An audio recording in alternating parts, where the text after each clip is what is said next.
The city never truly sleeps, but beneath the buzz of fluorescent lights and passing cars, a man lay bundled in a tattered sleeping bag just outside a small convenience store. No one noticed him anymore, not the morning commuters, not the coffee-chugging executives, not even the store owner. His name was Jack. Once a builder with steady hands and dreams that scraped the skyline, now reduced to a ghost among steel and glass. The world had long forgotten his name, but something wild would soon remember it. It was a story that shook the city. An escaped lion from a private collector's illegal exotic zoo had been spotted wandering the outer suburbs. Authorities were in a frenzy. Social media buzzed with disbelief, fear, and memes. Few took it seriously, though. A lion in the city? Absurd. But in the dead of night, that lion walked softly down cracked pavement, drawn by the scent of food, freedom, and fear. Each morning, Jack sat up, stretched like an aging cat, and walked to the bakery 2 blocks down, where the owner would leave him a half-eaten croissant and yesterday's tea. He always thanked the sky before he ate. "I don't have much," he would say aloud, as if speaking to an audience unseen, "but I'm not starving either. That's something." It was his mantra, worn thin from repetition, but still powerful in a way only survival can be. The streets buzzed with whispers. "They say the lion was seen near Westwood." "Someone's dog disappeared last night." "They should call the army."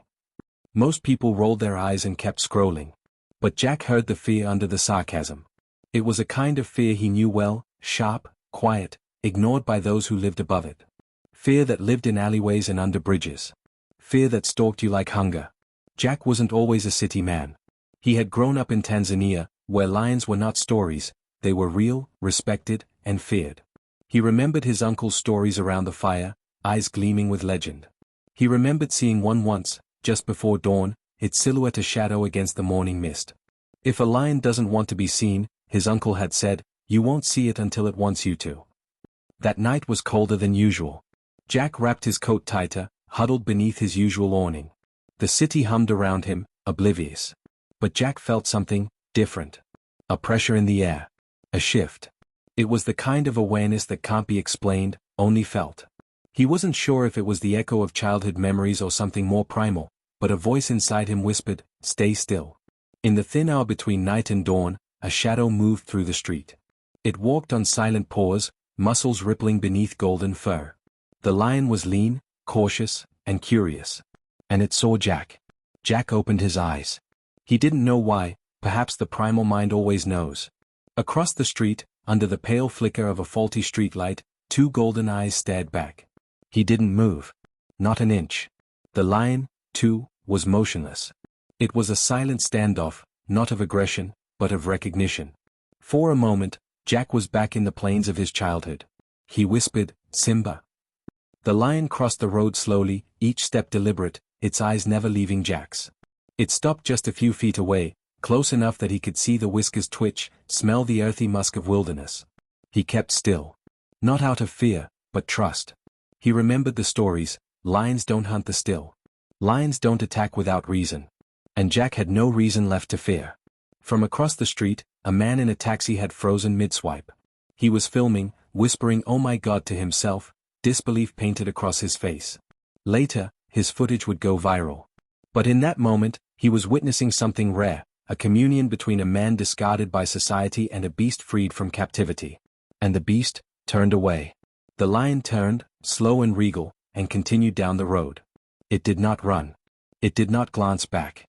Jack exhaled for the first time in what felt like hours. The world came rushing back, the sound of a faraway siren, the cold in his bones, the hum of a fridge inside the shop behind him. Life went on, just as before.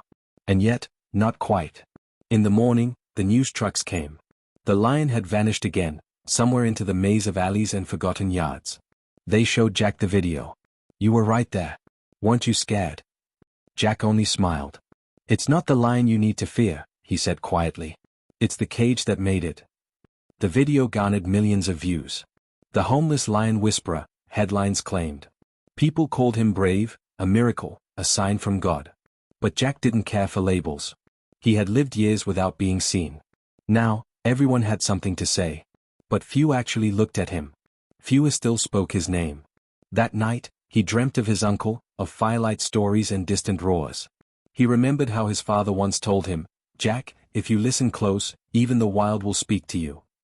Maybe he'd just forgotten how to listen. Maybe the city had dulled his ears until the lion's gaze woke something ancient inside him again. The next morning, the shop owner stepped out.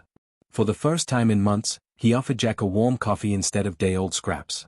"Heard you had a visitor," he said, eyes wide. Jack chuckled, cradling the cup in cold hands. "We just crossed paths," he replied. He had his road. I have mine. Authorities never found the lion. Theories blossomed, some said it escaped to the forest edge, others claimed it was taken back by the collector. A few believed it never existed at all. But Jack knew. He remembered the breath, the gaze, the choice. He knew the lion had been real, and more than that, it had seen him. Jack became somewhat of a local legend. People dropped off blankets, fresh food, and even handwritten notes. Some asked for selfies. Others simply nodded in respect. For the first time in a long while, he wasn't invisible.